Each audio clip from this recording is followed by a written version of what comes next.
What up? What up? What up?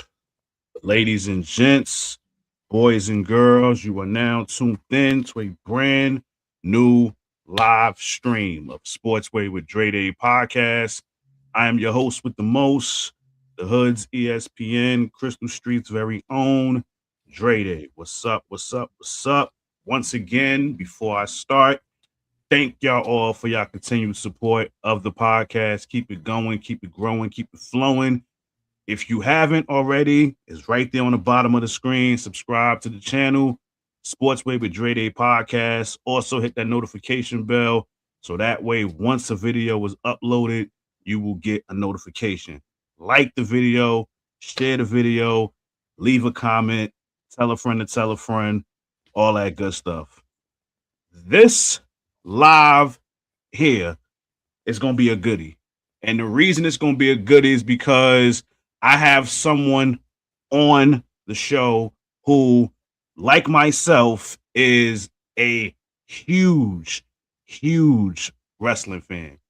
Now, this gentleman, he indulges in not just WWE, he indulges in AEW.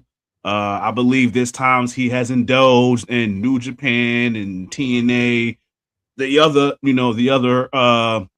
how can you say it? Other promotions or companies, to say the least. Me is just WWE, but this gentleman here is very much in tune with the other wrestling companies out there.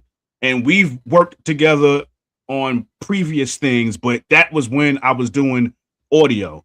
Now that I'm on YouTube now, I definitely wanted to get him on the show, get him on the platform so we can meet up again. So the title says the Hoods ESPN meets Bearman of Texas. This is part 2 of that because there was only one time we did it before. And like I said, that was audio. So you would have to dig deep in the archives when I was doing audio. So for visual purposes, this is the second time the ESPN meets the Bearman of Texas. So with that being said, I introduce to you the Bearman of Texas, Alex. What's going on, man? Hey, how you doing? Thank you so much for having me on. It's been a long time since we've done this. A long time. Long time. Snowman, what's going on? A long time. Long time. And it was long overdue. It was short notice, but luckily we both weren't busy and we was able to make this happen. Definitely. I'm very grateful to you, and I'm very grateful to God. Amen. How do I start this? WrestleMania season is here, and I would say we have a full month to go before it actually commences. Now, for those of y'all that don't know, WrestleMania is now a 2-night event. It starts on Saturday and Sunday. Just preliminarily, right now, with everything that's going on in the WWE right now, as the WrestleMania season is here, my question to you is: right now, at this present moment, are you excited for WrestleMania this year? I'm gonna be really, really honest with you. Yeah, that's what I want. I'm not excited about WrestleMania. I'm honestly not excited at all. And it really bothers me because as I've grown to be a unique and educated pro wrestling fan, you see, I study and follow as much wrestling as I can, which means, as you said, I follow all the other companies, and I want to be very grateful and loving about it. Like, I don't want to be negative, but I will say when things do not go well and when things should have gone a certain way, I'm going to point it out. And WWE has just not been able to really tap into that potential. Now, they can't get everything right, and you can't please everybody. Right. But I just feel like WWE has just gone way far on the wrong end.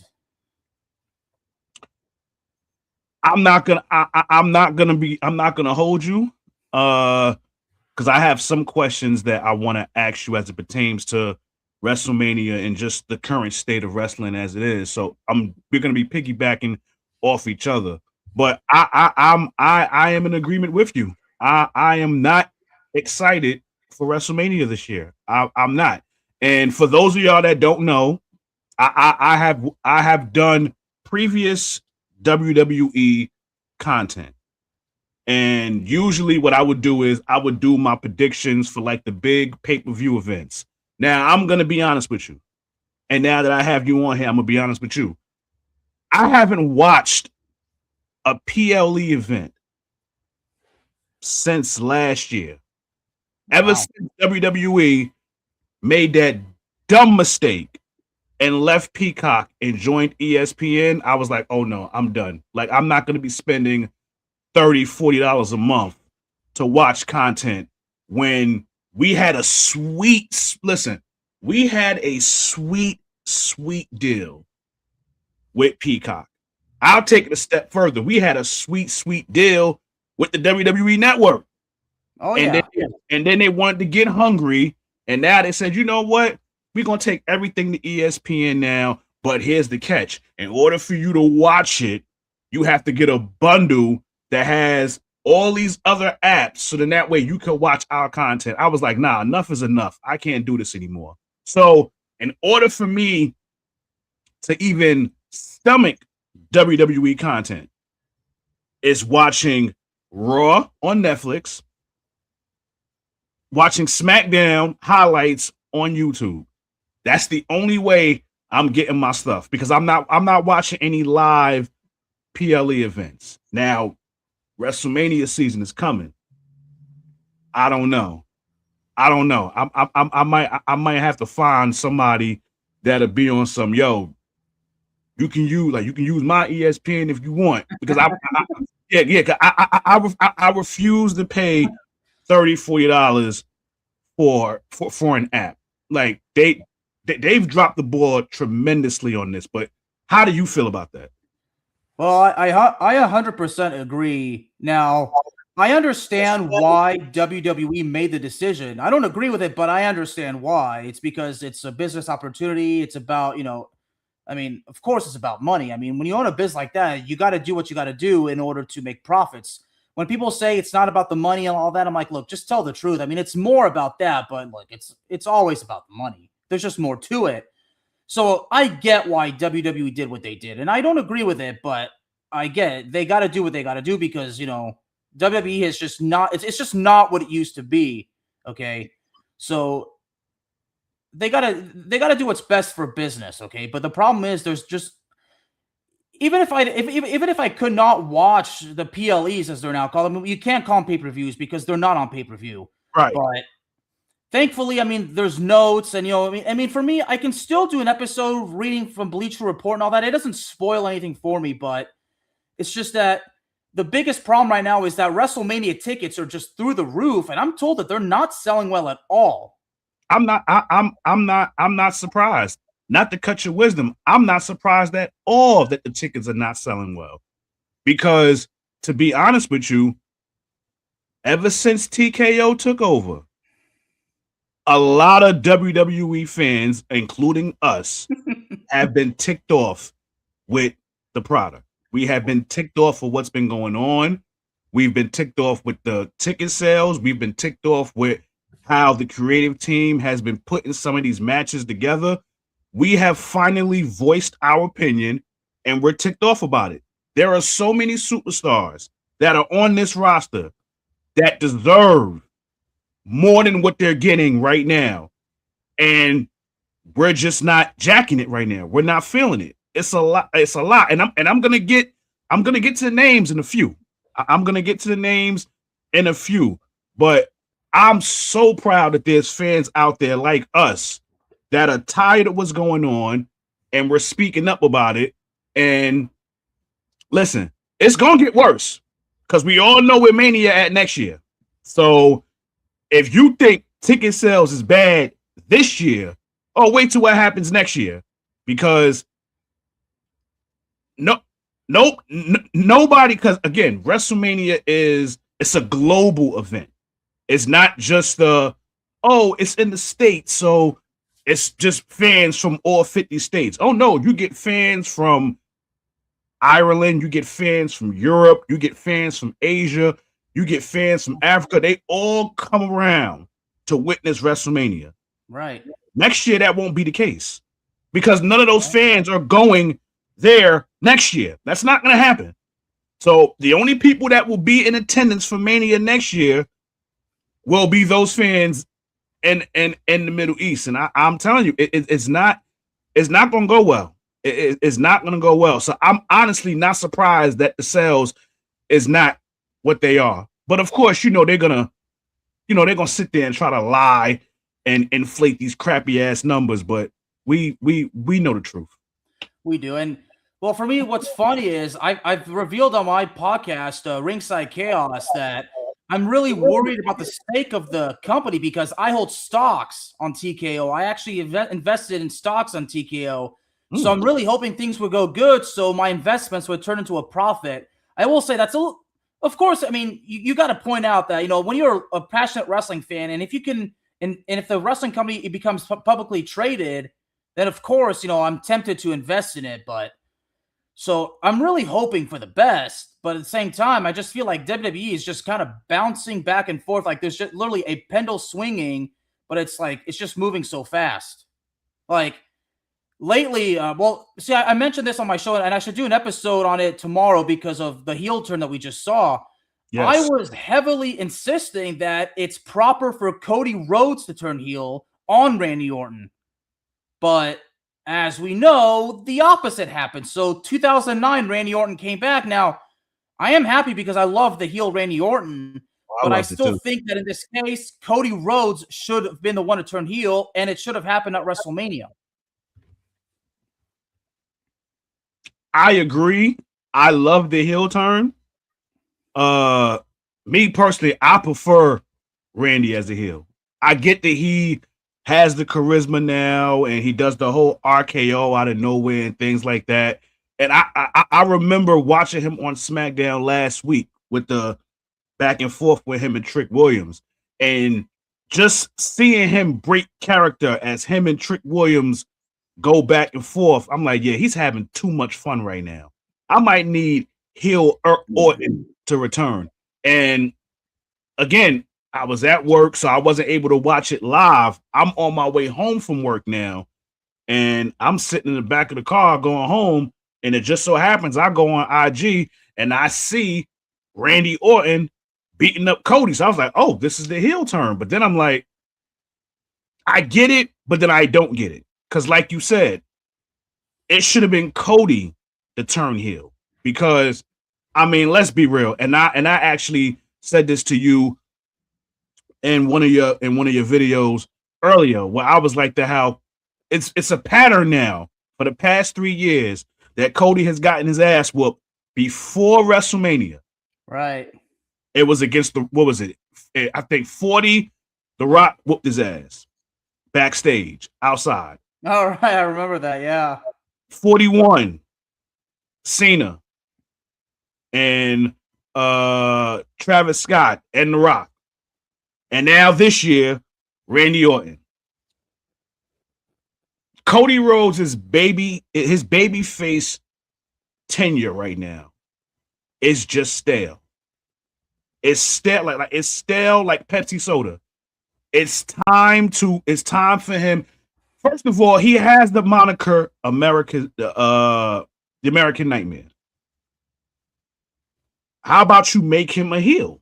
Since he's American's Nightmare, have him be a heel, because this babyface run, it's run its course. And it happens with a lot of superstars. We're just not sold with this babyface turn no more. We're not. And it's gotten to the point where fans have turned on him. I myself included. Right. It's ridiculous. And then they keep forcing him in these title matches. It's like, bro, come on now. Enough is enough. Like we get it. He's a top guy in the company, yada, yada, yada. But if you really want us invested into it, do the right thing. Make him a heel. Make us start liking him again. Because right now, we ain't jacking him right now. Because y'all constantly keep shoving him down our throats. Pause. Like, come on, enough is enough now. Right. I was all for Drew and Randy at Mania. I was very much for it. Me too. Then I'm thinking, okay, maybe they'll turn it into. Then I'm like, okay, maybe they'll turn it into a triple threat match. But then when Randy Orton wins the Chamber, Cody lost, but I'm like, okay, Drew interfered. So something tells me this ain't it for Cody. This ain't it for him. I'm like, okay, he interfered in it. I'm sure they're gonna find a way to put Cody in the match. Now, prior to him beating Drew McIntyre last weekend, I'm thinking, okay, maybe it'll turn into a triple threat. But SmackDown GM raised it up better. He said on SmackDown, you're going to defend the title against Cody. That's when I knew Cody was going to win. I'm like, yo, Drew just had the belt, and then y'all about to take it off him? All to appease Cody Rhodes. And we're tired of it. We just are. I mean, I'm not sure if Cody actually pushed for the belt, because we all know Cody is always in favor of putting other wrestlers over. So I think that, I don't think Cody pushed to have the belt put on him. I'm pretty sure Cody was willing to put Drew McIntyre over, because we know how Cody does business. Right. So, but see, that's the thing. We know how he do business, but at the end of the day, it's like, yo, we know which superstars we want to see have their moment. Like Drew McIntyre, let's be real. The last 2 times he was champ were garbage. The first one was during the pandemic. So he didn't even really get to enjoy it like that because of the pandemic. He didn't have a crowd to feed off of. Right. He didn't have a crowd to galvanize around to have him celebrate that moment. So you scratch that. Mania 40. He wins the match. He gets into his little spat with CM Punk. CM Punk hurts him up a little bit. Damian Priest comes, cashes in the Money in the Bank.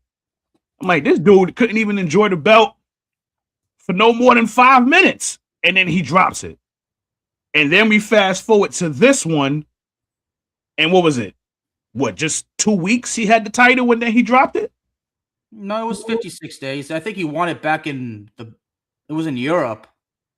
Yeah, you're right. Well, again, that tells you how long it's been. It was a short reign. It was 56 days. I mean, that's a short reign. I think he should have dropped it at WrestleMania. I think Drew deserved to walk into WrestleMania as champion and then drop the belt there in a high-profile match. That would have made him look good. I couldn't agree more. I feel like the company is not rewarding him for carrying the company on his back. When the crap hit the fan 6 years ago, and he won the title in a warehouse in front of nobody. I feel bad for Drew. I really do. I definitely feel bad for him, because it's funny that you mentioned the him carrying the company in that time, because for me, there's 3 people in particular that I give credit for holding WWE down when the pandemic was here. There's 3 people in particular. Drew McIntyre is definitely one of them. And the other 2, and this really hits home for me because I love them so much. One's not with the company no more. One is still there. Bayley, definitely. I honestly think she was the MVP of the whole pandemic era, even though I would say it's about, what was it, I want to say from when the pandemic started to when they opened up again, she was the MVP of that era.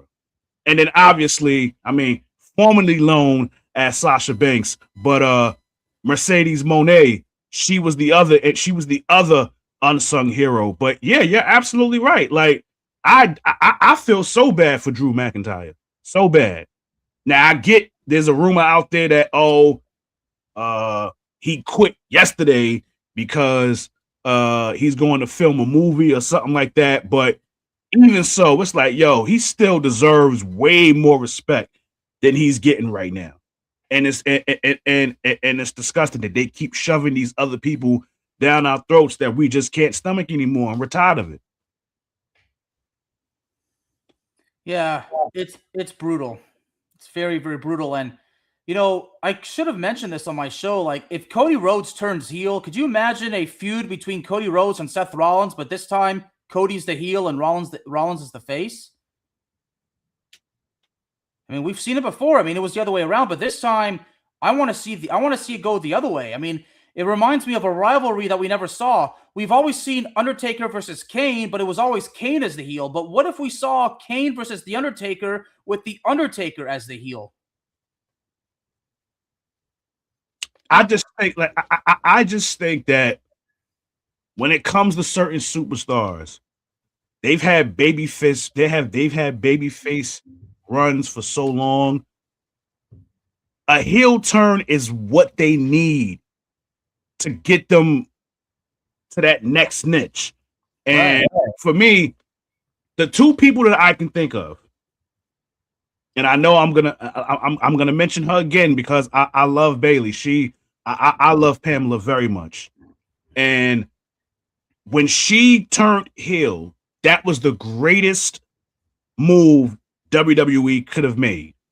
Because when they turned her heel, not only did her character evolve, we got to see her personality a lot more than when she was the hugger. Right. So now we get to see this whole new side of Bayley that we didn't see before. And like I said, she was the MVP of that pandemic era. And even now, like, she's another one right now that is getting the short end of the stick. I was so disgusted that she wasn't on Mania last year. I was so ticked off that she wasn't a part of it. I'm like, that was not right. No, it wasn't right at all. And another one, Raquel Rodriguez.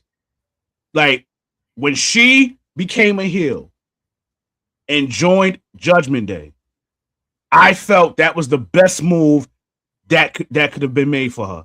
And then we look at what's been going on with her as of recently.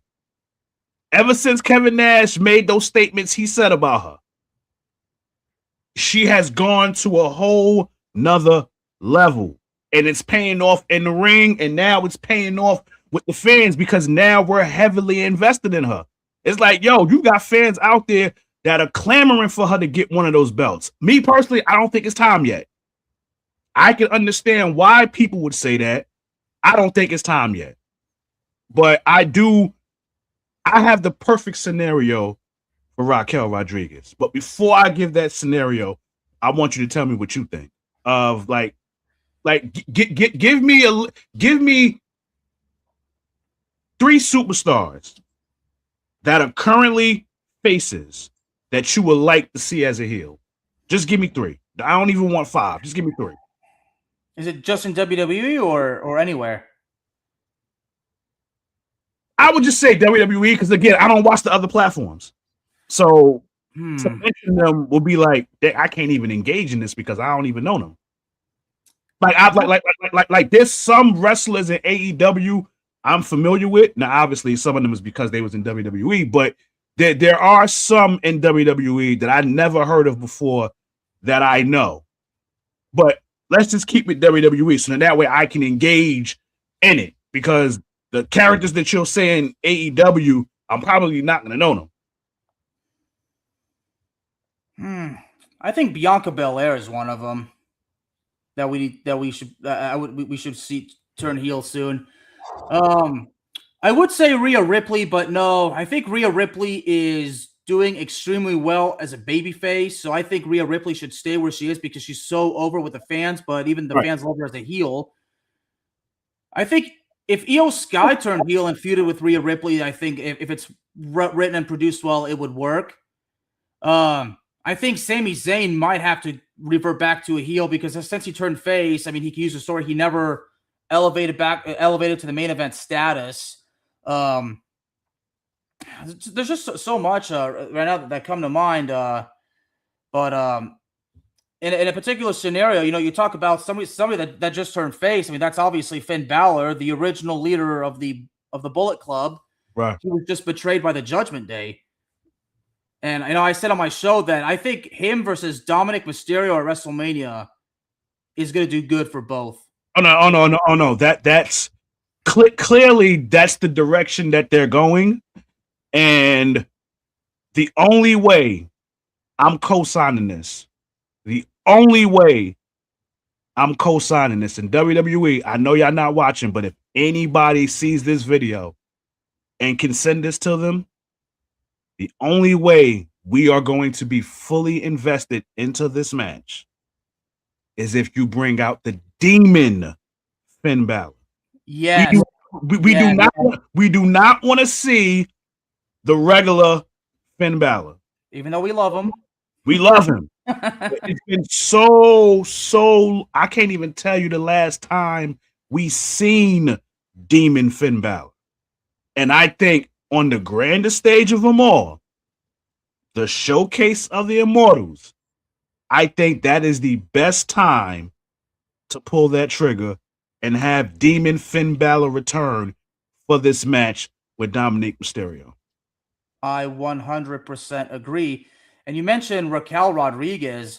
I think at WrestleMania, this is an early prediction, so I don't know if you want me. Do you want to hear what I have to say on about Raquel? Let's go. Let's go. I think she's gonna cost Liv Morgan the championship. I mean, I think Raquel Rodriguez deserves better than to have a bodyguard or sidekick role. I think she deserves a lot better than that. I think she's outside of that now. Honestly, I remember when she first joined Judgment Day. It's like they was trying to give that Shawn Michaels Diesel combo with her. Then after a while, she started to ascend on her own, especially as of recently. Like, it's to the point where I forgot she was even Liv Morgan's bodyguard. And it's like now, and again, Roxanne's not there, so now you only have 2 members of the Judgment Day that are women. I like the scenario with Raquel Rodriguez, but this is my scenario now that we're on it. The scenario that I have, I wouldn't be surprised if what happens with what you said. It wouldn't surprise me. My scenario is Liv wins the title, and then somehow they build a storyline with Raquel and Liv to go against each other at SummerSlam. Okay. That's one scenario. My other scenario, and I think this is the one that I'm going to favor the most, she win Miss Money in the Bank. That's actually really good. But if it's not Raquel that costs Liv Morgan the championship, imagine if it's Dirty Dom, but inadvertently, whether it's actually whether it's on purpose or not. Like if Dom accompanies Liv, if his match is after, I would imagine that if Dirty Dom does cost Liv the title, then that match is after Dom works Finn Balor. Well, I mean, but then again, they matches could coincide on different nights, right? So it depends on how that plays out as well. I honestly think that because for the main events, we know which night is which night. Obviously, Roman and Punk is night 2, and Orton and Rose is night 1. I think this is just a guess. I think Liv and Stephanie will probably be night 1. Probably. And I think Rhea, being that she's the bigger draw for the female roster, I can see a scenario where her and Jade Cargill be night 2. Probably, yeah. I can see I can see that. But the Raquel, listen, she's definitely turning on Liv soon. I can see the writing on the wall. But if they really want to make this, shit interesting, let's say Liv was to win the title. Raquel wins Miss Money in the Bank. it would be so fitting that she cash in on Liv and then have that match at SummerSlam. Or imagine if she cashes in on the same night. Well, lately that's been the case. Whether it's a guy or a woman, usually when they win Money in the Bank, on average, is basically the same night they cash that shit in. As long as Raquel gets her praise, because it's about that time. Like, she's been hot like fish grease as of late. And if it and listen, again, I didn't watch Elimination Chamber. I seen the highlights. But seeing what she did in replay value, it's like, yo, she's over with the crowd. That crowd was not too thrilled when she got eliminated. She was putting in a lot of work. She was putting in a lot of pain. And then she just somehow gets eliminated. And the crowd fed into that. So yeah, I think it's her time. I so think it's her time. I would say the same thing about Chelsea Green, but unfortunately she's injured. Because them two right now, when it comes to crossing over, I think them two right now is hot like fish grease right now. You got to capitalize off that. You do. You so got to capitalize off this. All right, my next question for you is, now obviously WWE every year they have their Hall of Fame class. And I mean, we're only a month away. I'm almost certain that there are going to be some other candidates. I would hope so, because it can't just be what it is right now. But in your opinion, like, what is your opinion of this year's Hall of Fame class? Are you jacking it, or it could be better? It could definitely be better. Couldn't agree. Couldn't agree more. I mean, if you ask me, AJ Styles is a legend in professional wrestling, period. Right. From Ring of Honor to TNA Wrestling to Japan to WWE, everywhere he's gone, he has left a positive mark. Indeed. I mean, AJ Styles is one of my favorites, okay? He really is. So you get no argument with me. Yeah. Although I was still hoping he would still continue to wrestle for a bit, but I guess now it's confirmed he's actually retired for good. Yeah. He's done. So who else is in there? So we got Demolition, which I'm not going to argue with. I think it's about time Demolition got in, but who else is in it? Stephanie. Hmm. That's it. That's why I'm like, we got a whole month to go. There's no way it's only 3 inductees. Because when it comes to WWE Hall of Fames, we get at least, because you know how they, WrestleMania night, they have them all come out, right there on the top of the stage, and they're, on a star. Like, sometimes you got about 5 stars lined up, and they're standing on it.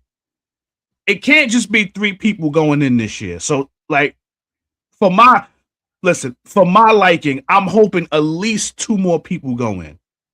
Because, sometimes, WWE will put a manager in. Sometimes they'll put a celebrity in the celebrity bracket for the Hall of Fame. So I'm hoping that 2 more people are going in. Because it can't just be these 3. It can't be. So I'm hoping it's 2 more people that's going in. Yeah, but I don't think this was the year for Stephanie McMahon to go in. So what year? What year you would have preferred her go in? I'm not sure, but I just feel like the time is just not right. Sometimes for a lot of former wrestlers or managers, you just know when the time is right. It just hits you. But I just feel like for Stephanie McMahon, the time is not right. Would it have to do with anything involving around her old fart? No. Okay. I mean, whatever Vince is accused of doing, I mean, all that stuff is alleged. So I mean, and I think some fans have really been kind of going after Stephanie and Shayna, and I'm like, see, that's why I've kept quiet about it on my podcast, because I don't know anything, and you can't make those assumptions. Okay, right. Now Stephanie has totally well contributed to the company, going back to the Attitude Era, when she was the general manager of SmackDown. Yes. I'll never forget when she worked a match with her own dad, an I Quit match. So she has contributed very well to the company when she led the Authority with Triple H. So yeah, but I just feel like maybe the time just wasn't it. But I'm happy for her regardless. So I'm not gonna bury her and say she doesn't deserve it. I just don't think that now was the time. But regardless, she absolutely deserves it. Who was the woman that went in last year, if you can remember? I don't remember. That's why I'm asking, because I know every year a woman goes into the Hall of Fame. Let me see if I can. Oh, it was Michelle McCool, the Undertaker's wife. That's why I'm okay with Stephanie going in. Well, okay, and of course, in 2024, Bull Nakano, the Japanese women's legend, and Leah Maivia, The Rock's grandma, I think, also went in. That's why I'm okay with Stephanie going in. Yeah, that's exactly why I'm okay, because of everything you just said. Like, she contributed so much, whether it was being Triple H's manager, her stint with Kurt Angle, her back and forth with Jericho, her exchanges with Austin, even when she was an in-ring competitor, when she was the Authority with Triple H and Seth Rollins. I mean, the list goes on. And then you think of the past years, the females that they've put in the Hall of Fame. Only one of them I actually agree with. It damn sure wasn't Michelle McCool. You said who was the lady that you said? The Rock's mother or grandmother? His grandma. She was the promoter of that promotion in Hawaii. Before that, it was The Rock's grandpa, High Chief Peter Maivia, I think was the original promoter. This is during the days of the territories, and that territory in Hawaii was the NWA's Hawaiian territory. Remember, back then, the National Wrestling Alliance was a governing body. Now you have the NWA today, but it's a promotion. But way back then, it was a governing body. And I think the WWE, which at the time was the WWWF, at one point, I think it was part of the NWA until Vince McMahon Sr. broke away from it. Yeah, I would encourage people. Yeah, you should learn this wrestling history. It's very, very cool. But going back to Stephanie again, I'm not saying she doesn't deserve it. I mean, she deserves. I'm just saying I shouldn't say I don't think. I just don't know if this was the right time. Yeah. Again, she totally deserves it. And I never said she did. I just don't know. I just don't know if 2026 was the right time. I'm trying to think of the other past female superstars, because again, every year they put a woman in. So I'm trying to think of all the other women that were in WWE, and I'm trying to figure out if not Stephanie, then who? Because obviously Trish and Lita are in. I think China deserves to be in. Well, that would be the logical answer, but for whatever the reason may be, they have not put her in. Or Victoria. And what's interesting about Victoria, when I was a little kid, you know how when we're young, we all have a crush on these female wrestlers. I mean, all my friends were like, "Yeah, I have a crush on Trish Stratus. I have a crush on Stacy Keibler." I mean, for me, I had a crush on Victoria. You ain't the only one. Like you talking about as a kid. Now, ain't no kid. I'm a grown ass man, 40-year-old, and still got crushes on these female superstars. Like, right? Don't tell me nothing about Liv Morgan.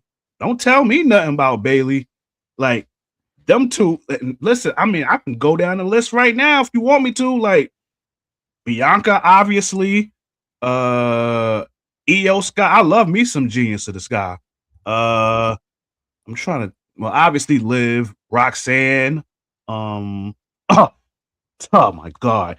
I can't believe I can't believe I left her out. Jada Parker. Like, how did I leave her out? She's probably my number one draft pick. Like, the list goes on. So Right. I'm definitely with you with the, having crushes on these female superstars, but the Victoria one, yeah, like for real, like I honestly think she out of everybody that's not in yet, I think she should be one of those ones that go in soon. Yeah, absolutely. Victoria, I always felt as a kid, I felt Victoria never got enough credit. Because what I really loved about Victoria is her wrestling ability. I mean, she was trained by Dave Finlay, who was Fit Finlay. His son's Right. just arriving AEW. His son was the final member of the Bullet Club. Dave Finlay trained female wrestlers, and he saw female wrestlers different than how Vince saw them, to putting them as WWE divas. I mean, I think Finlay believed, you know what, the women can dominate wrestling just like the men can, and he's absolutely right. So I think, so as a kid, I loved Victoria. I mean, I love Trish Stratus, don't get me wrong, but I always felt that Victoria, she deserved it then, and she deserves it now. She deserves respect. And I'm sure she gets a lot of it, but I do think Victoria deserves to be in the WWE Hall of Fame. I mean, I've always loved her finisher too, the Widow's Peak. It's actually something pretty unique, and I really loved her psychotic persona. I really loved it. Yeah. I mean, I don't think, honestly, we talk about AJ Lee's crazy persona. Part of me believes, well, we wouldn't have had that if it wasn't for Victoria. Oh, I'm gonna get into AJ Lee. Let me ask you something. You remember, she passed away a few years ago. What was her name? She was in WCW. What was her name? Daphne. You remember Daphne? Ooh, wow. See, I always felt like, I think because of what Daphne did in WCW, we wouldn't have gotten the unstable Nikki Cross NXT character because of that. So I always feel like I was a WWE guy, well, WWF guy. I barely watched WCW. Now, obviously, I knew the big dogs, but as far as like the females, probably not. So I mean, yeah. You see, years ago when Molly Holly was inducted, I thought that was perfect. So, and absolutely. And Molly Holly, much like Victoria, the wrestler that she was, she proved that she can actually work matches in a very good way, in a very unique way. So see, and I'm going to say this one because everybody knows I'm a strong supporter of women's wrestling. I really don't like the way divas were portrayed in the ring, like, doing those wet bikini stuff. I mean, as an adult, I'm like, yeah, that was not right. Because today, I've said it many times, female wrestlers can dominate, they can main event just like the boys. Well, it's funny. And it bothers me. Yeah. And it bothers me how people just don't understand what I'm saying. I mean, some people will laugh at me and say, you're just defending them because you think that they're pretty. I mean, yeah, they're beautiful, but female wrestlers are more than just a pretty face. I mean, they are hardworking, well-trained athletes that risk their lives just like the men. And you talk about having to adapt to a new persona of a wrestler. I mean, Toni Storm is a perfect example because I've always loved the Toni Storm rock star character. But when she became the timeless Toni Storm character, I've grown to admire it. Not that I ever hated it. I was just like, okay, this is cool, but I want her to be the rock star. So it can take time for a wrestling fan to be fully and emotionally invested into a character. You just got to give it some time, and you got to stay optimistic. I totally forgot about the whole rock star gimmick. She's so fantastic as timeless Toni. I totally forgot that she was even this whole rock star gimmick when she was in WWE. Because what she's doing with this timeless Toni is leaps and frogs over anything she did in WWE. And it's funny that you mentioned like the female giving them their flowers, because I'm one of those that feel that the female superstars right now is better than the dudes. And prime example was last year at Mania, we had ourselves a triple threat match for the women's championship. I forgot which night it was. I forgot. I'm think if memory serves me correct, I believe it was night 2. I think it was night 2, and they stole the show. Bianca, Rhea, and Io. They were the MVPs of that night. You can make a case that they was probably the MVP of the whole WrestleMania. So for now, there's plenty of female superstars that are leapfrogs better than the dudes. Like, we love Io Sky, and they say, oh, she's the best female performer. She might be the best performer, period. Don't just say female. I'm talking about overall. She might be the best overall in WWE. Right. You see, like a lot of times, and I'll say this on Twitter, women's wrestling matters. Oh, yes, absolutely. And again, I've been laughed at. I'm like, you know what? At the end of the day, I don't care, because when wrestling fans that are not educated or just simply ignorant, I'm like, you know what? It's not worth arguing with them, because you're just wasting your breath. But you see, but I'm just so proud how women's wrestling has really evolutionized, because again, okay, as a 14-year-old, okay, yeah, I did like seeing the divas doing those things, wearing the bathing suits. I mean, I was 14. I mean, as a 33-year-old man, yeah, part of me regrets it, but people say, well, you were 14, you didn't know any better. But still, like, yeah, you know what? Female wrestlers should never have been subjected to something like that in WWE. I mean, whether ruthless aggression or not, still, okay, female wrestlers can do what the boys can do. Okay, like in AEW, you see female wrestlers compete in the no holds barred matches. Have the barbed wire, have the thumbtacks and everything, have the steel cages. You know what? Because they can do it too. Right. And there's a reason why sometimes you see intergender matches, because you know what? Sometimes if a male wrestler works a female, at the end of the day, it works out. It can work out for both of them, because fans want to see it. Like, Bully Ray did an interview with Chris Van Vliet a couple years ago, and he mentioned that he would have loved to work a match with Tessa Blanchard. I'm like, you know what? Bully Ray versus Tessa Blanchard, years ago, that would have been awesome. I mean, now going back to Victoria, like Victoria from back then, like, she would have been great doing matches with male wrestlers. Seeing her literally beat the crap and get over and win matches against male wrestlers, that would have totally elevated her. She would have been over more than $1 million. Okay, because she was just so unique. So see, because the way I see wrestling today, I don't see it the same way I did when I was younger, because I was not as educated as I am now. Right. So yeah, and AEW has the best. They have the best female wrestlers in the world. Not all of them, but they don't have all of the best, but they have a lot of them. No, they have. I have a sample size selection of AEW women wrestlers. Again, I'm not going to sit here and say that I'm in tune with all of them, because I'll be lying. There are some that I'm familiar with. Obviously, I spoke of one earlier, Mercedes Moné, who was formerly known as Sasha Banks. Right. Obviously, we know Timeless Tony, Willow. I love Willow. I love Willow.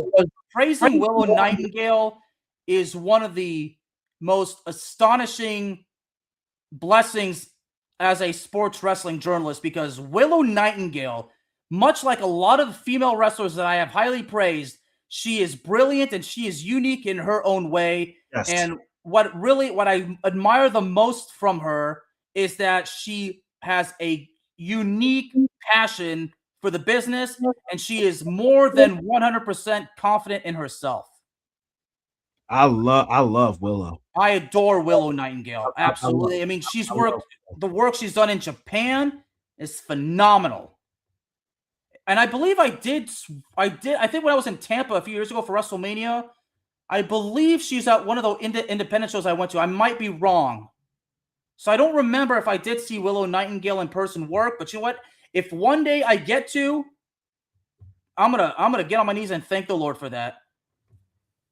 Not only her, but Tekla as well. I did an episode and I really went on a tear praising her, although I realized I mispronounced her name. I said Thekla instead of Tekla, so I obviously apologize for that. But yeah, see, and I know that we went off topic. We both went on a tear, defending women's wrestling. But I feel like, you know what? When you are passionate and educated in pro wrestling, we have to acknowledge that women's wrestling is extremely important.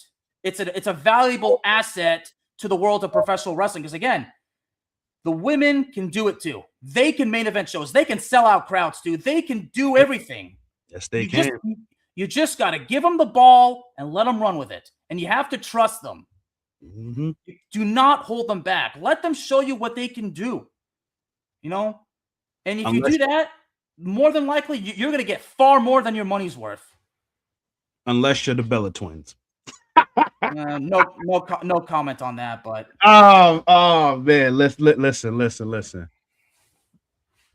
I am so disgusted with what WWE is doing with them.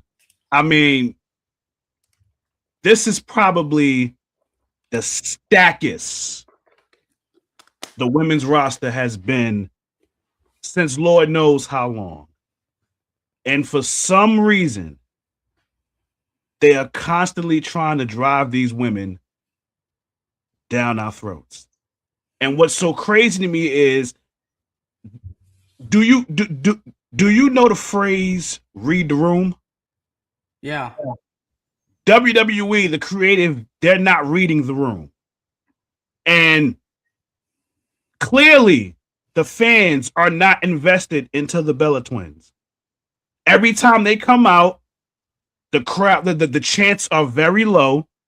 Even when they was, listen, yesterday, it was in Scottsdale, Arizona, which is their hometown, and the pop wasn't even that loud. They get to the ring, they spill a little grievance, and it didn't even resonate like that. Then you get to the backstage segment with Charlotte Flair and Alexa Bliss. When they walked off, they were getting booed. It's like, yo, what are y'all doing with these women? Like, we don't want them, and we don't need them, and we damn sure didn't ask for them to return. So why do you keep shoving them down our throats? This is not something that we want. And then now you're putting them in a match that they didn't earn. And obviously, we know where this is going to head. We know what's going to happen. It's going to wind up being a triple threat match at Mania. And for the grace of God, do not put them belts on these girls. Don't take them belts off Nia Jax and what's the Last Legend? That's her name? Right. Yeah, please do not. If they take them belts off of them, amazing tandem, the Irresistible Forces. If they take them titles off of them and put them on the Bellas, I'm going to lose my mind. I'm going to go ballistics. And if that happens, I mean, I'd be tempted to literally message you and say, this is why WWE is losing credibility day by day, week by week, month by month, year by year. I'm all for people coming back. I'm all for it. Only if it's warranted. Now, while we was going, before we start, like a little after we started, I mentioned AJ Lee. This was somebody that we wanted back. AJ Lee was gone for 10 years. And for those 10 years, myself, I'm sure you, and a lot of people in the WWE universe was still calling her name. And boy, did we miss her. And it showed when she made her return. And quite frankly, I knew the return was coming once Becky Lynch got involved with the Seth Rollins and CM Punk storyline. When that happened, I said, she's coming back. She's coming back. And as soon as she did, do you remember the pop she got? Mm-hmm. Deafening. I seen people crying because AJ Lee came back. Because we love her. That's not what we're getting from the Bella Twins. Nobody is satisfied that these girls are back. Nobody. Now, they might have their little Bella army, but real wrestling fans, we are not thrilled with this.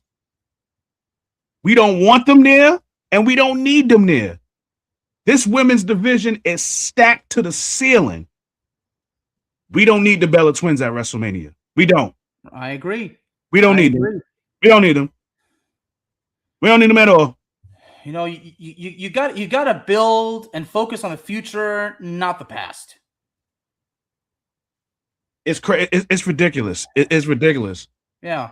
And I hate this narrative that they birthed the new era. No, they didn't. No, they didn't. The two people that anchored that was AJ Lee and Paige. It was not the Bella Twins. And I wish people would stop saying that. Oh, Charlotte, Becky Lynch, Bayley. No. They was the era after. I'm talking about the like what was it? I'm trying to think. What was it? Divas Revolution? Well, yeah, in 2015, although Bully Ray did say, like, while there was that revolution in 2015, keep in mind, in 2008, in TNA, I mean, there was a group called the Beautiful People with Angelina Love and Velvet Sky, but since you say you're a WWE guy, so I learned from this from Bully Ray, but yeah. So, I mean, I give them their props because of their hustle. Yeah, no doubt about that. I give them their props because of how they was able to brand themselves. Total Divas was because of them. They was the anchors of that. Obviously, there was other women on the show, but the show was really revolved around Nikki and Brie, and I get that. And me personally, I prefer Brie over Nikki anyway. But as far as in the ring, for wrestling purposes, we don't need them and we don't want them. We don't. Their time has come and passed. They can't light a candle to none of these women in WWE right now. They can't. That's why I had no comment when he brought up the Bella Twins. I have nothing to say. That's why.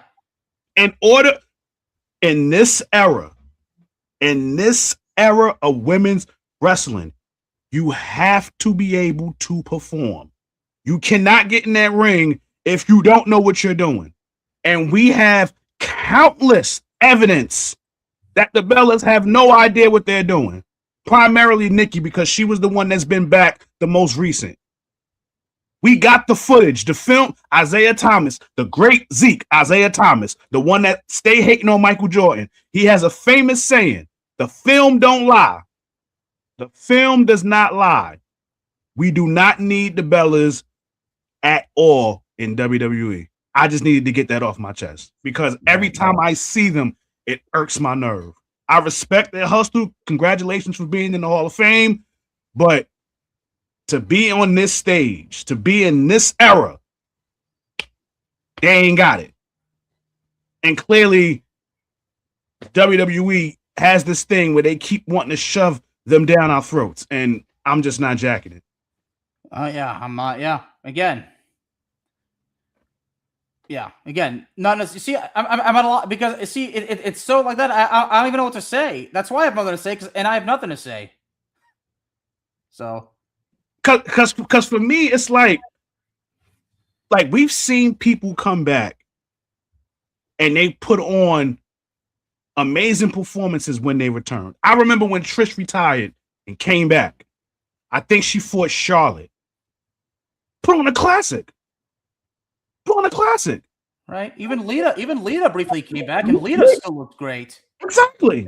Talk about praising female wrestlers. We never even mentioned Lita. Shame on me. But because Lita was no. I shouldn't say Lita was awesome. Lita is awesome. Yeah.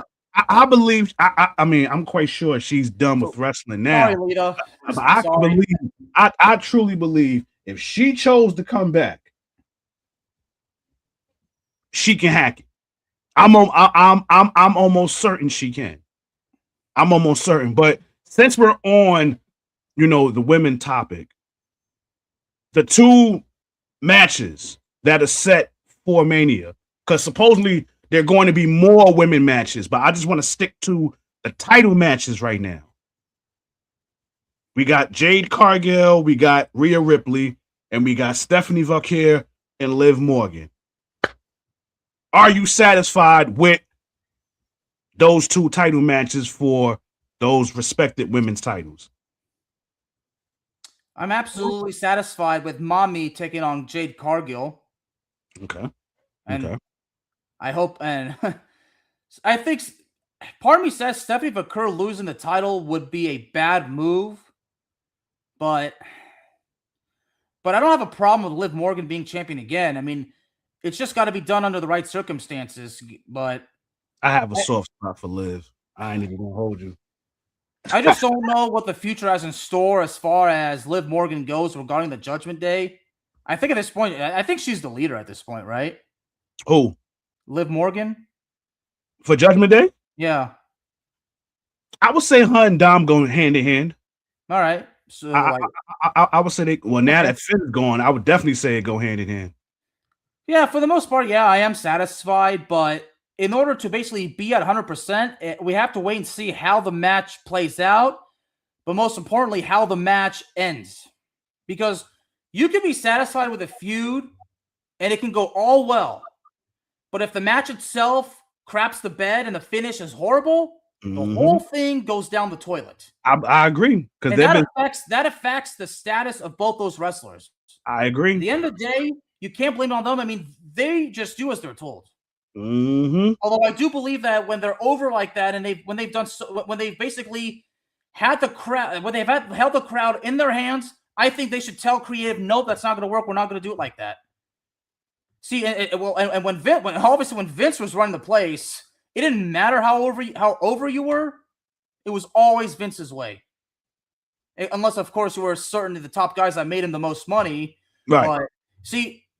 And I need to make this. There's rumors that Vince could be returning. If Vince came back, it would be the dumbest thing ever. Oh Lord!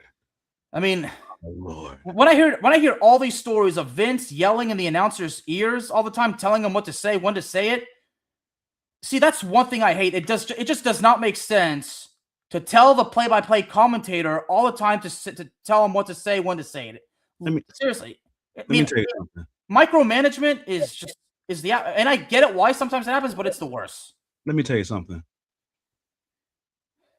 There's one person that I'm almost certain is praying to the gods that Vince don't return. There's one person in particular, and that's Michael Cole. I know. See, there you go. He is having the time of his life doing play-by-play. Oh, that's an understatement. Because he don't have no one in his ear. He can be himself. He can be himself. Yes. He can be himself. He is on cloud 9 that Vince is gone. If Vince was to come back, it wouldn't shock me at all if Michael Cole said, you know what, I'm done. I would not blame. I mean, I've heard all these stories. You know, Chris Van Vliet has interviewed so many people from the business. I mean, several guys that were announcers, they've all said the same thing. Vince is in their ear screaming all the time. Like, I'm so hoping. From what I understand, Vince would scream at Jim Ross. He would scream at Jerry Lawler. He would scream at all the guys who did commentary. Like, I so hope that this is not true. Todd Grisham, who's a former WWE announcer and an interviewer, said that one time Vince went insane on him because he said that John Morrison was a poet. Yeah, the story is John Morrison's finisher, the Starship Pain. John Morrison wrote a poem called Starship Pain, and Todd Grisham said it one time, and then Vince was like, "Did you just say that our top heel was an effing poet?" Except Vince didn't say it like that. Vince went nuts, but yeah, I'm so hoping that that's not the case. I mean, regardless, I'm grateful to Vince for everything, regardless of what he's accused of. You can't ignore everything he's given us as wrestling fans. Yeah, we'll give credit to where credit's due, and whatever happens of it, he needs to be punished accordingly. I mean, there's no doubt, but at the same time, I'm still thankful to Vince. I do disagree with a lot of things that he did as running the business, but at the end of the day, it's his business. He runs it the way he chooses. So we really have no I don't know what the word is. It doesn't matter what we think. No, it doesn't. It doesn't. Now, I mean, we kind of spoke about the first main event already. I would be remiss if we didn't speak about the main event of main events. Mm-hmm. And that would be CM Punk, Roman Reigns. I couldn't let you go and not speak on that. From what we have seen, just off the promos alone, this shit is going to be... Listen, this match better be... Because, listen, last year, they was a part of the triple threat match. And, there's some people that feel that they was co-MVP of night... Wait. They was night 1 or night 2? It was night 1. The triple threat match was night 1. Okay. Some people have that as the co-MVP of night 1. If they was able to put that on in a triple threat, then nothing would shock me if they made it better when it's just them two in the ring. From what we are seeing so far, especially when these promos is, I don't know who's winning. I don't know who's winning out the promos. Honestly, 1 minute I say Roman, 1 minute I say Punk, but man. Well, we know nobody's writing them for him. I mean, you cannot write promos for CM Punk. No. I would never even think of telling CM Punk what to say. I would only suggest if he asks for a suggestion, but I would but being as smart as he is, I don't think he'd go to me and say, "Hey, Alex, you think this will work?" No. He's been doing this for a long time. I mean, dude, again, you gotta let the guys, you gotta give him the ball and let him run with it, especially with the announcers. Like, you gotta trust your employees, and if they don't do a good job, then you fire them. That's that simple. He is striking. He is hitting a home run. What he told Roman Reigns, I mean, it wasn't even on the script from what I'm told. When he told him, "I'm gonna bury you by your dad," that was not on the script. Like, CM Punk never told anybody that he was gonna say that, but that's the way you do it. You have to blindside them. Roman Reigns didn't even know about it, from what I'm told. Now, and then you add the Usos to it, right? And they didn't even obviously. So they probably said, "Well, since we didn't know, we're gonna do a promo saying, I mean, again, that's how you run wrestling. You don't write promos for the guys. You let them do it on their own." Right. I'll tell you this though.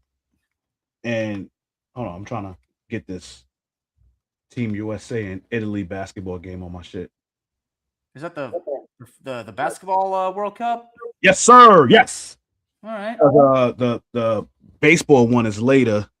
Well, the USA beat Canada yesterday, and yes, they did, and now we DR. So yeah, it might be the end of the run for the USA, dude. I'm being hopeful. I'm being hopeful. Yeah. Anyway, I already got a bet with one of my Dominican amigos. Right, but you know what? We already Canada. Beating Canada. You know what? That's something. But yeah. So the whole thing with Roman and CM Punk. I mean, and CM Punk literally he apologized to the Usos. He's like, "Hey, I'm sorry that you let your cousin abuse you for so many years." I mean, CM Punk could have been way more explicit, but I guess because of the PG thing, he's like, okay, but he's not wrong. I mean, Roman Reigns, when he was the head of the table, yeah, we saw how things went down. Yes, we can beat DR. We ain't scared of them. No. Well, we are not scared of them. No, we are not scared of DR.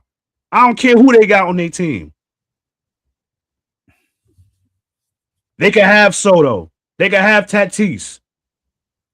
They can have Machado. We ain't scared of them. We not scared. Well, we gonna beat them. I have the belief that we're gonna beat them. good to see But enough of that. somebody be more confident than me, but We're gonna beat them. We ain't scared of them at all. But back to this. But this is the scenario that I have. And this is not anything that I've read. This is my theory. They bringing the bloodline back together. That's my scenario. They're bringing the blood, and the reason I'm saying that is because of that promo with the Usos. I can definitely see the OG bloodline joining forces after Mania. I can see a scenario where Roman wins, or who knows, maybe Usos get involved in the match. Who knows? I can see a scenario where we see Roman holding that belt up and the Usos in that ring with him at Mania. I can definitely see that scenario. Well, considering Roman Reigns is not a full-time performer, he shows up like it's almost like it feels like he shows up once every 3 months. If that's not going to change, then it doesn't make sense for him to win. But if he does become full-time again, here's actually an interesting scenario. What if the Usos turn on him? What if because of what CM Punk told them? Well, yeah, it would make sense if the Usos turn on the tribal chief. I didn't think about that. And then after that, CM Punk cuts a promo on Roman Reigns, and he says, "Well, it doesn't feel good, does it?" Or they say, "Well," or CM Punk would say, "Karma's a you know what." If they could have let CM Punk drop a pipe bomb on Roman Reigns, he would say, "Well, karma's a you know what." I didn't even think about that scenario. And then Roman can literally counter by saying, "You were gone for 10 years, and I was here building this freaking company." So they can drop. So basically, after that, they can drop pipe bombs on each other. I mean, they can drop nukes on each other for all I know. Well, Punk already dropped the ultimate nuke. Right. He said, "I'm gonna bury you by your dad." And believe me, I don't think it can get any more nuclear than that. See, and honestly, I would say, I'm pretty sure Roman's dad loved hearing CM Punk say that, because you got to cut that promo to make the match mean something. Whoo! When I heard it, I was like, wow. When you mentioned you have to perform not only as a wrestler, you have to talk on that mic. I like this comment. CM Punk has turned into the very thing he used to rail against for so many years. I like that comment. I like that. Well, we talked about Vince McMahon briefly, dude. If you talk about if Vince McMahon comes back, Michael Cole is gonna split, dude. CM Punk is gonna be gone in a freaking heartbeat. Man, I'm so hoping those rumors aren't true. Vince McMahon just needs to enjoy retirement, spend time with the grandkids, spend time with the family. Yeah. You got to be a miserable mofo if you want to come back to doing this after being gone for so long. You got to be or doing it for so long. I mean, come on. I mean, I would tell Vince, come on, Vince, and enjoy life. Have fun. I mean, he probably had fun had fun running the company, but spend time with the grandkids, spend time with your best friend, and we know who that is, but enjoy life. But anyway, enough about Vince. How about this?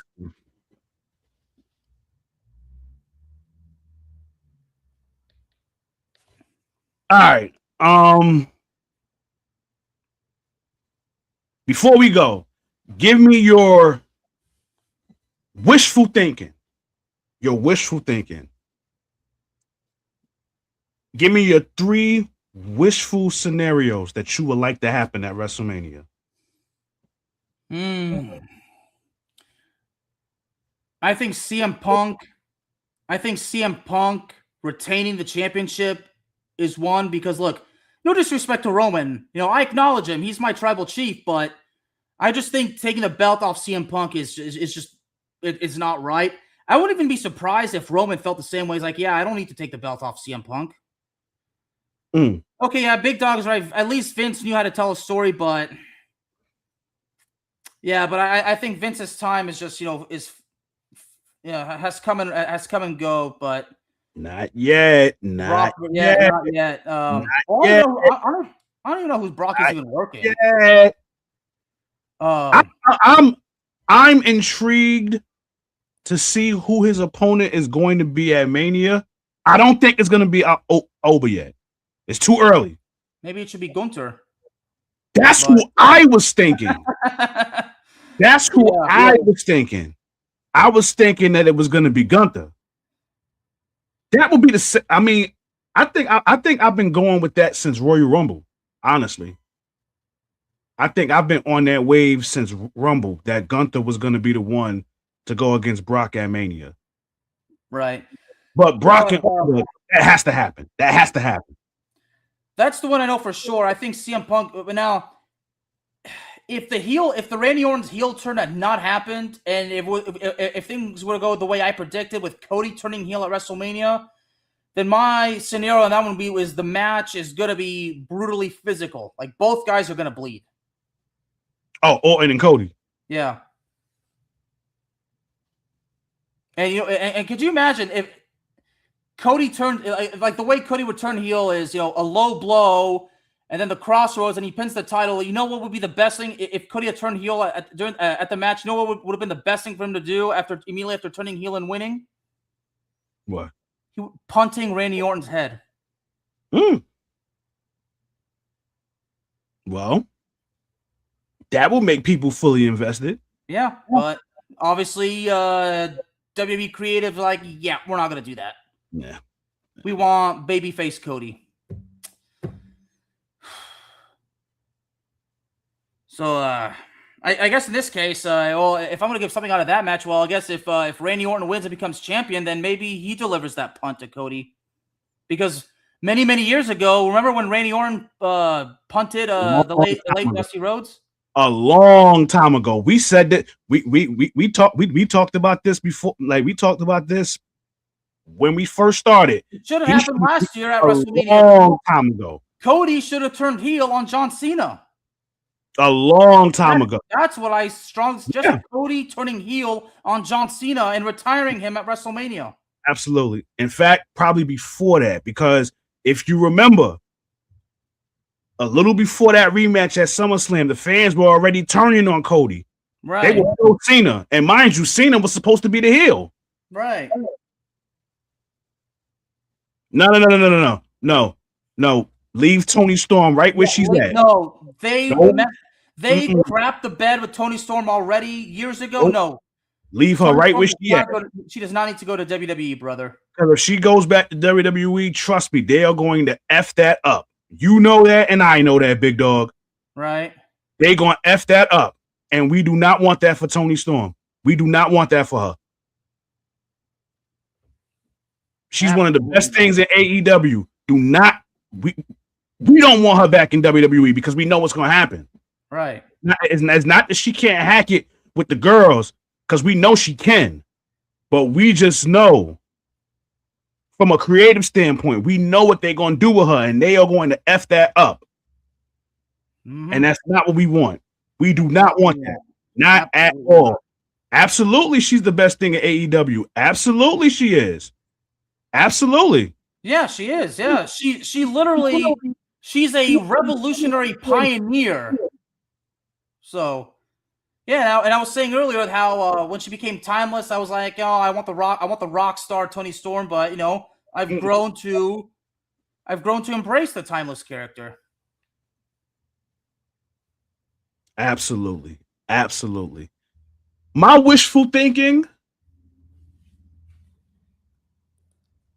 I have 3 wishful thinkings. 1, Bianca returns. Obviously she don't even have to return to fight. Just show face. I can see a scenario, even though I think it'd be too early to do this, but I can see a scenario where Jade wins and then Bianca comes out and they have a little spat. But that's wishful thinking. I don't think that's going to happen. That's just for my conscience. That's 1. Another scenario,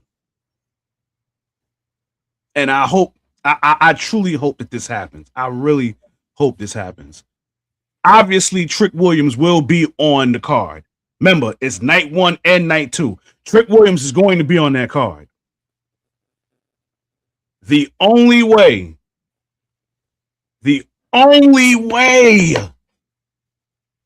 this works perfectly, because it's the showcase of the Immortals. So your entrance has to be top notch for WrestleMania. Booker T got to come out there with him. Booker T got to come out there with him. Booker T got to have a microphone in his hand and have that crowd go along with the whoop that trick chant. Booker T got to help along with that hyping up. That's the only way this scenario works for me. Have Booker T come down that ramp with him and get that crowd pumped up for that ring, because his aura is already insane. It's impeccable as it is. What better way to ignite that even more than to have Booker T bring him out to the ring in a manager type sense, just for one night? I'm not saying be his personal. I'm not saying be his permanent manager. I'm just talking about just for WrestleMania purposes. Have Booker T bring him to the ring and get that crowd pumped up. I agree. Well, we know she can't wrestle. We know that already. We definitely know that already. We definitely know that. And my last scenario, I think I said it earlier. Demon Finn Balor. Not regular Finn Balor. Demon Finn Balor. That's the one that we need. That's the one that we need. Not this regular Finn. We need Demon Finn Balor. For the grandest stage, we need the Demon Finn Balor. 1,000%. Well, this was fun. It was. This was fun. Long time coming. Went a little longer than I wanted to.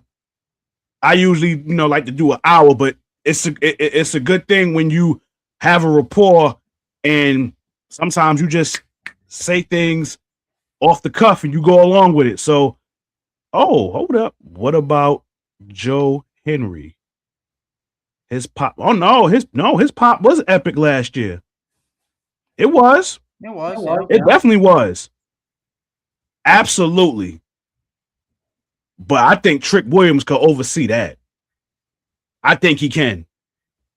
I think Trick Williams could. I think Trick Williams could beat shit down that leg when it come to his at Mania. Because that crowd once that theme music come on, that place is going to go nuts. That place is gonna go bananas when whoop that trick come on. And then you add Booker T to it. I mean, I don't think people understand. I don't think people understand the dynamic that Booker has with Trick Williams. Obviously, he has his favorites. If you follow NXT, then you know who his favorites is. And Trick Williams is one of them. And to have him bring Trick Williams to that ring, man, oh man. So I'm hoping that happens. I'm hoping that, I don't care what night it is. I don't care if it's night 1. I'm hoping that happens. But yeah, man, Trick is Booker 2.0. Absolutely. Yes, he is. Yes, he is. Yes, he is. Yes, he is. And you can tell how Trick respects him too. So definitely. But Bear Man, this was fun. It was. This was fun. I want to thank you for the acceptance, even though it was short notice. I appreciate the acceptance, even though it was short notice. But before we go, if you got anything you want to promote, let everybody know where they can find you. Well, you can find me on social media. Just look up the Bear of Texas on Instagram and on Twitter. You'll find my personal page as well as my media page. Also, be sure to check out my pro wrestling podcast. It's on Spotify and Apple Podcasts. It's called Ringside Chaos. I am definitely going to sub you and sub me back. All right. A sub for a sub. Big Dog Sports 18. I got you. Got you. Got you. Got you. I'm definitely going to subscribe. Definitely. But yeah, Bear Man, this was dope. This was definitely fun. But I gotta go. I gotta check my Team USA girls and see how they doing this qualifying. You know what I mean? So, you already subscribed. All right, appreciate that. Yeah. I'm definitely K-Sab's guy. Definitely appreciate that. Definitely. I'm definitely gonna hit the sub on yours as well as soon as I'm off this. But yeah, Bear Man, thank you. Continue to do your thing in the podcast space. We need people out there that actually know what they're talking about, because there's so many podcasters out there, and it's like, who even told you to have one? Like, who told you to put a microphone in front of you? Because you don't know what you're talking about. And there's so many people that's like that. It's annoying, bro. I can't even lie to you. There's so many podcasters out there where it's like, yo, who told you to have a podcast? Like, who put that battery in your back? Because I would like to know. I would really like to know. But again, keep doing what you're doing. You definitely have a supporter over here. I'm not gonna say I tune into everything you do, but when you do send me it, I'm at work chopping it up. So rest assured that I am. So again, thank you for the short notice acceptance. And it's a wrap for this video. Thank y'all for watching. Thank y'all for tuning in. Type in the chat beer. I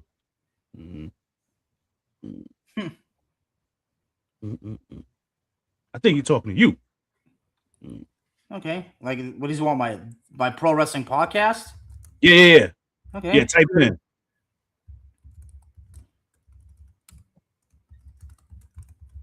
Bear Man of Texas. All right, we winning 18-9 so far. All right. Yeah. Yeah, just look up Ringside Chaos, and the artist, it says it's by the Bear of Texas podcast, which is my... I'm going to type it up. Hold on. Because it's showing up in my studio chat.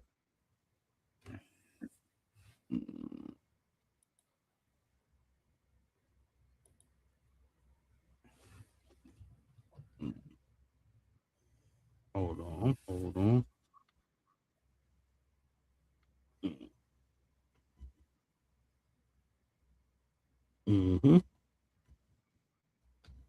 Ringside Chaos with the Bear Man of Texas.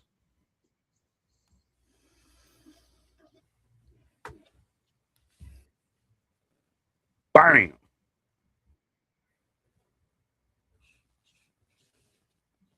By the Bear Man of Texas. Pardon self. No, it's just by the Bear of Texas. Just that. Say that again? Yeah, it's just by the Bear of Texas. Oh! I thought everything was together.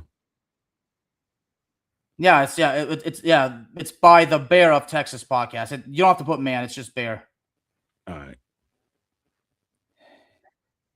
Yeah, man. Yep, I acknowledge folks. My Wi-Fi is unstable, so. Oh yeah. My Wi-Fi is just. Oh yeah, we about to bounce about this now, but yeah, thank y'all for y'all support. Keep it going, keep it flowing. If you haven't already, subscribe to the channel, Sportsway with Dray Day Podcast. Also, hit that notification bell so that way, when every time I drop, you'll get a notification. Like the videos, share the videos, leave a comment, tell a friend to tell a friend, all that good stuff. Hold up, by the Bear. Yeah, by the Bear of Texas podcast. All right. We're going to wait for him to respond, and then we're going to boogie up out of here. All right, we winning 21-11 so far. Okay.